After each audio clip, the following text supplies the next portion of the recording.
sen na he le mun hi thale ram ro lungai na cho khilama khian kalalengang biram no i swa he na chwa ka chen na tur o karam khi ka ngaye lung tu an le na phir zelila tlantian za len na ram nuam chu ka tum karam ka chen na tur le ya re thei ma ilang in ka chan dam tun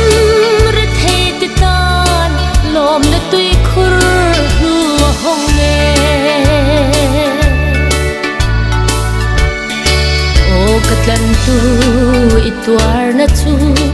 mangai in mu siang thei ila eng kima ka eng kim ini katharau tan eng kim ini rang kachak twan wa maleng tu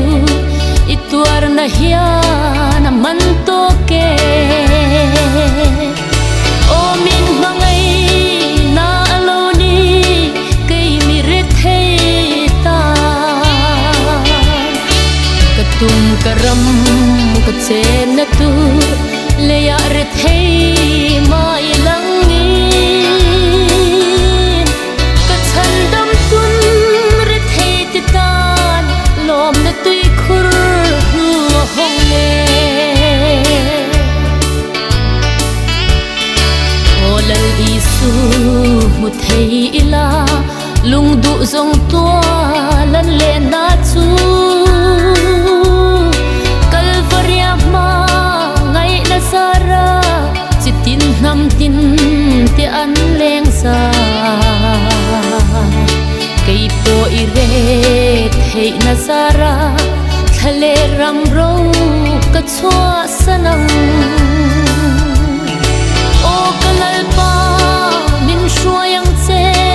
mangai na ram ma katum karam ka chen na tu le ya re thei ma ilang in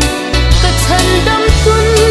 re thei ti tan lom na tui khur hu hong nge khovela ro pui le lom na aral zelang amoi na ne chan dam tu kia